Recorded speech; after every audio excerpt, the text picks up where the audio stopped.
Hello, and welcome to this single scoop episode. I'm JR, and I'm joined by my co-host, OldR.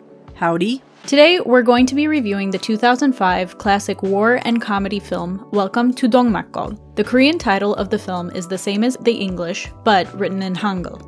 As a warning, there will be spoilers. To start, OldR, why don't you tell us a bit about the plot?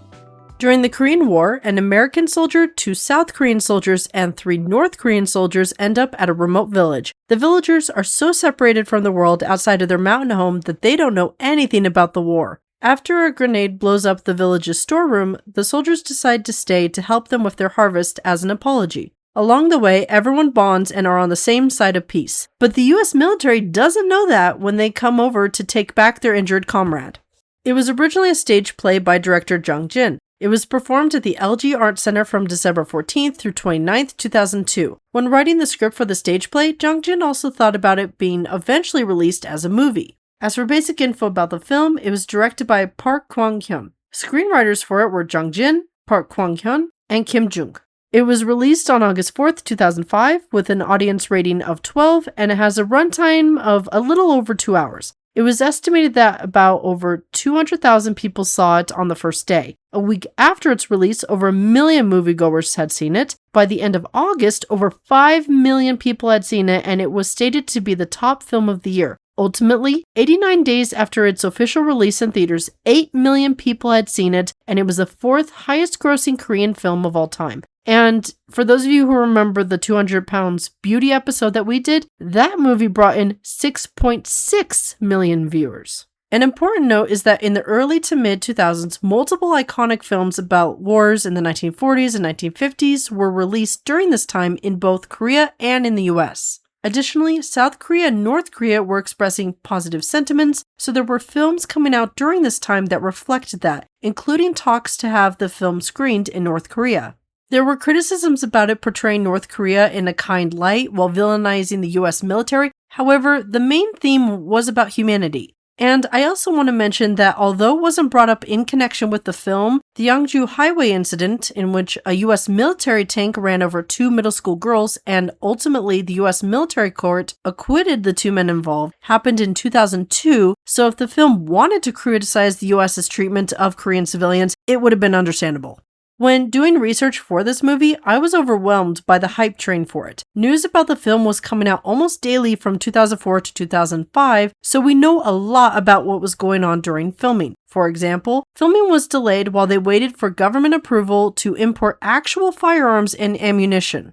Apart from it being a good movie, the drive for the hype was the marketing strategy for it, which was word of mouth. As the main goal was to get as many people as possible to see it, there were multiple premieres for the film before its official release that allowed over 230,000 people to see it at both paid and free screenings. And if you look up information about this film, you will see a bigger emphasis on how many people saw it over how much money it made, because obviously if you got that many people going, you're making a lot of money. But a lot of the news articles will more emphasize the people than the money, which is interesting.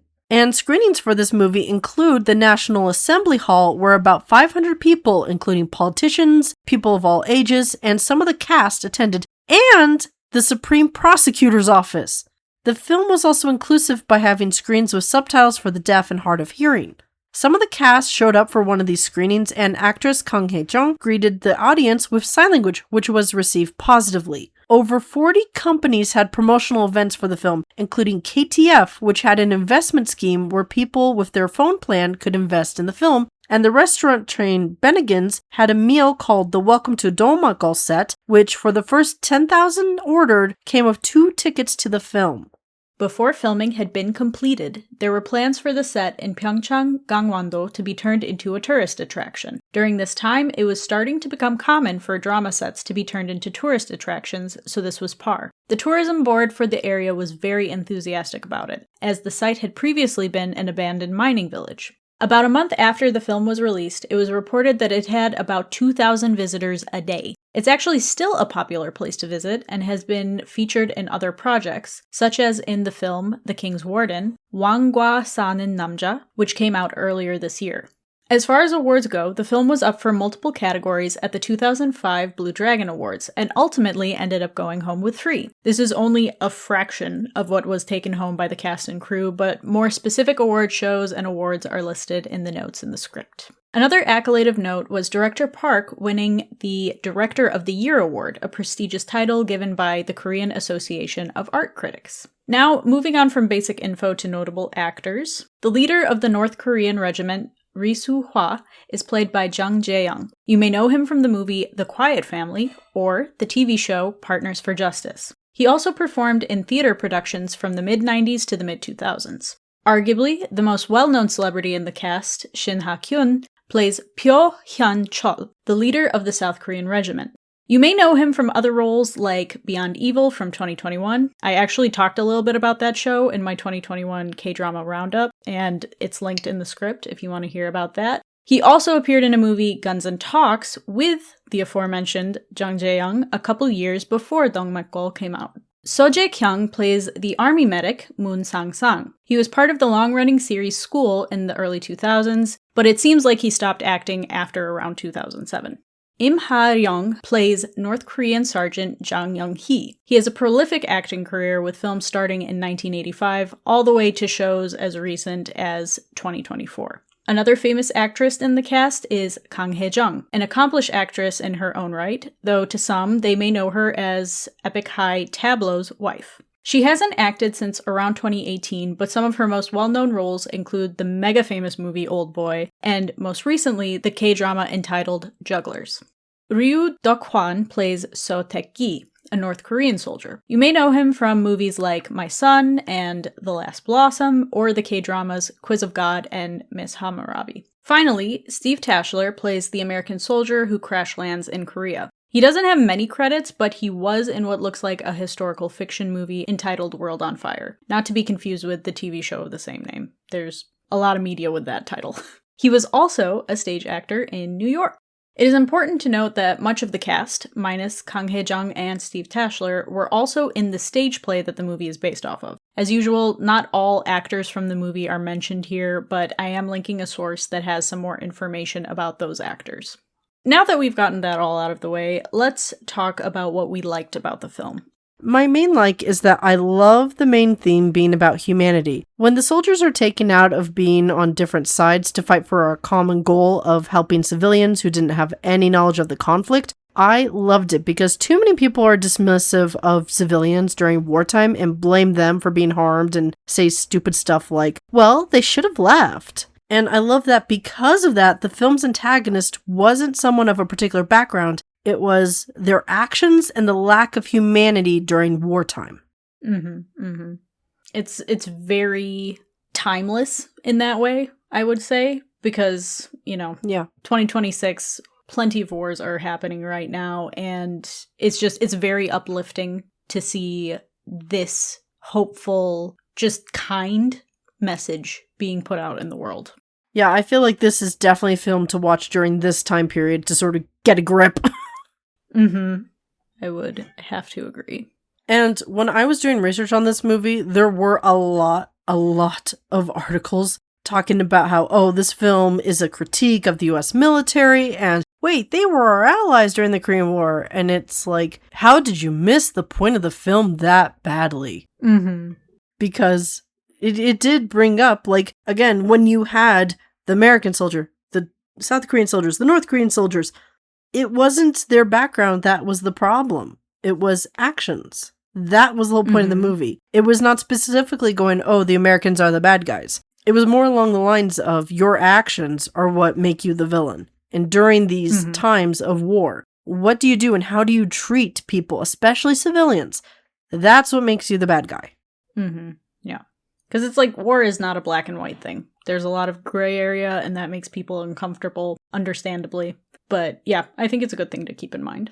That kind of like all ties into how one of my favorite themes or tropes in media is when unlikely bonds are made. And that is the biggest part of this story, right? It's North Korea, South Korea coming together and being like, we're kind of the same. When you remove captains and military leaders, like, we are the same and we can get along quite easily, So Yeah, I really like that part. Because at the end, all the soldiers who were on different sides were like, we have to band together to save this village in different ways that they can. And that includes the American soldier who's like, I have to go back to base and tell them to knock it off. And I just found that to be so beautiful, even though it was very sad. I thought it was the most honorable and courageous thing that they could do.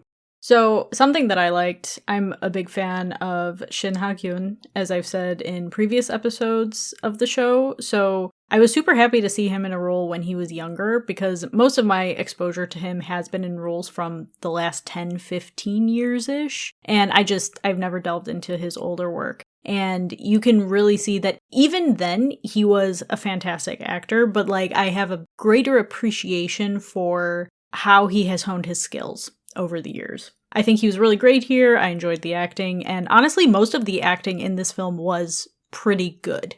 Really solid. And one thing that I noticed, because a lot of these actors did interviews, the ones who also participated in the play said that they liked their performances of it, but that at least they felt more satisfied with their work with the movie because they were able to do more. They were able to convey more as their character.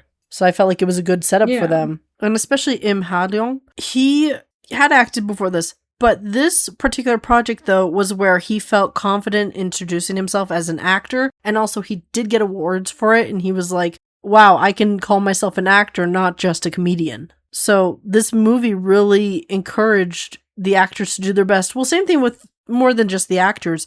Everybody involved was encouraged to go out there and basically go nuts with doing what you can for this. And I think that's also part of the reason why so many people believed in it and ran with it, was because of that. Yeah, for sure. And another thing that I want to point out, it's not necessarily a like, but it's more of I'm impressed, people take notes, is the marketing strategy for this movie. Everyone was very much invested in this. The actors did the best that they could, the directors, the writers, everyone involved was just so gung-ho for this. And I have to point out that the marketing strategy and businesses that signed on to this, everyone was so serious about this movie. And you don't necessarily see that in the arts for all projects that are like this. So I really felt like if you want to be someone who's doing marketing for something like this, this is basically the gold standard for it, about how you go into it. And also, when you go investing into something and you're not just throwing money at it, not just thinking about numbers, but also like the impact and how that can make it grow, which means the money coming in grows. Right. I just felt like how this movie was approached was very smart from a business perspective. And I think that more companies need to take notes. Would agree.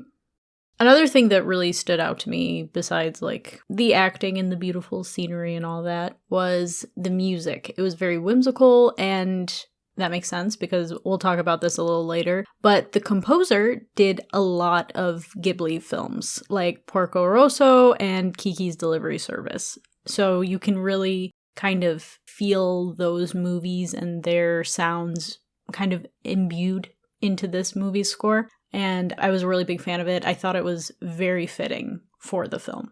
And we'll talk about this later, but a big part of it was that the composer was also very passionate about this movie. So when the composer wanted to add his own touch, a big thing was that he hadn't really done foreign movies. He'd done like a couple others, but for Korea, this was like the first time that he'd done it outside of Japan. Again, there were a lot of things where this hasn't been done before, but everyone's changing the rules for Dongmakgol. There was a lot of that for this. Like you had, I mentioned earlier about the investment plan with a mobile phone carrier. There was also an online shopping network thing where they were like, oh, we've done these promotions for other things, but now we're doing it for a movie. And this was like the first time. There was a lot of, you know what? Let's just go in.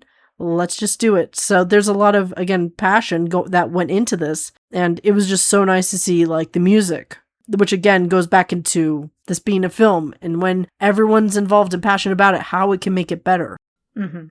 And that transitions into my final like, which was that I enjoyed how the film wanted to be entertaining, not just releasing a film because we are going to get money out of it. Aside from the popcorn scene, I think the scene that best shows this was of the boar. It came out of nowhere and was obviously green screen, but the use of slow motion, angles, music, and the expressions of the actors made this scene so good. It could have been cheesy and awful, but it was really done well, and it goes back to everyone who was part of this movie made it great because they just did the best that they could because they were so passionate about it. I would agree. There was a lot of love put into it. Like, I realized it while watching it, but especially going through the news about it, I was like, everyone was down for this movie. And it got to the point where CNN was like, what is this story about this movie? We need to do an interview. The hype was real. But that leads me to my first dislike, which is how heavily it's marketed as a comedy when it's very much a war film. So even if you're saying, well, it's a black comedy, yes, and it does have its comedic moments, such as when everyone wanders off during the hostage situation, but it also has very brutal moments, such as the opening scene. And because it was so heavily marketed as a comedy, those scenes had a bigger impact. Mm-hmm. And I don't know why I did this at the time, but I looked at the minute mark when the first funny scene appeared. And that was 18 minutes into it. And it's a feature-length film. So it took almost a third of the movie to get to something that we were like, oh, this is like the comedic aspect of it. So it does kind of like strike you as like, is this actually a comedy? It didn't balance that well enough, I feel like, in my opinion, to be marketed as a comedy. But I don't know.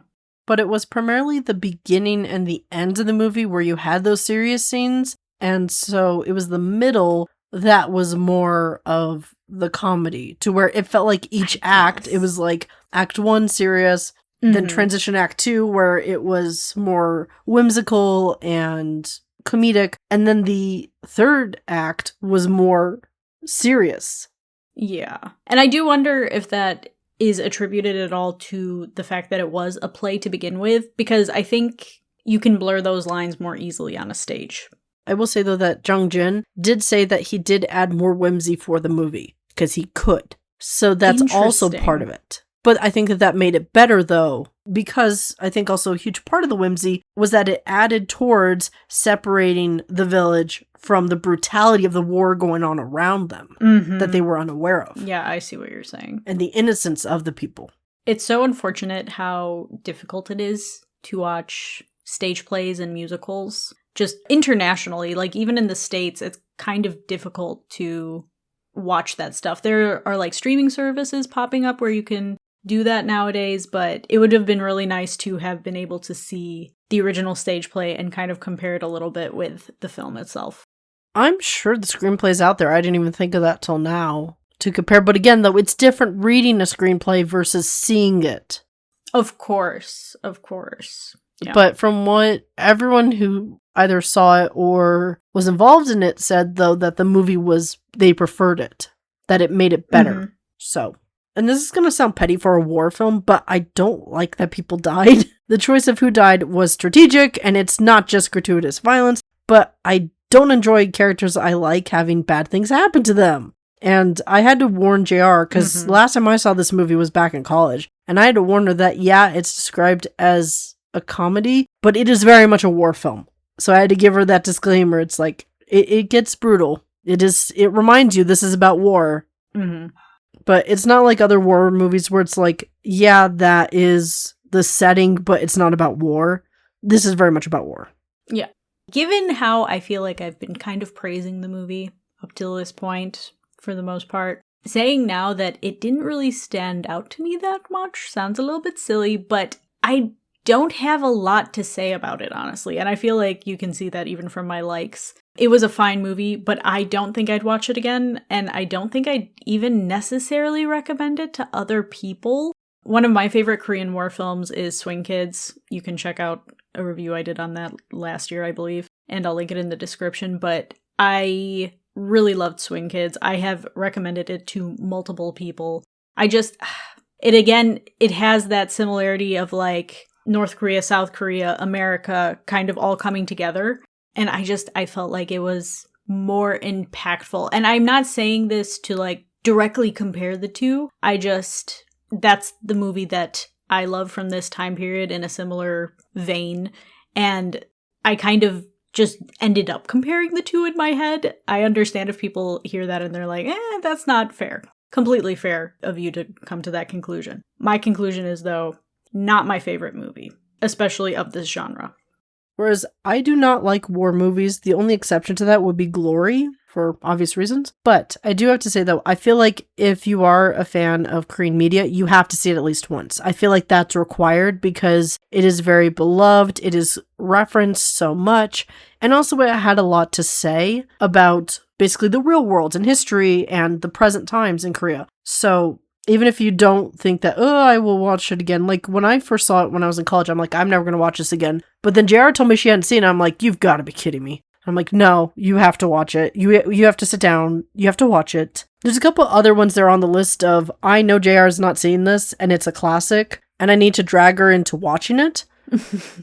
And especially because I knew she liked Swing Kids so much, I'm like, how have you seen that and not Dongmakgol? And I feel like if you were to make a list of classic Korean films that you need to watch if you're into Korean films, this needs to be required summer viewing, as it were. That if you're gonna have like a class on that, this needs to be in there. That is fair. And ultimately, it's like, we do these reviews to give our opinions and for you to then be like, well, would I want to watch this? If you haven't watched it, which, we give spoilers. But, differing opinions is fine. I would love to know if somebody did end up watching it because of this episode and what they ultimately thought of it. Yeah, and I would also say, though, another big part of the reason why we do these is that in addition to us wanting to encourage people to watch it, we also want to inform them of it.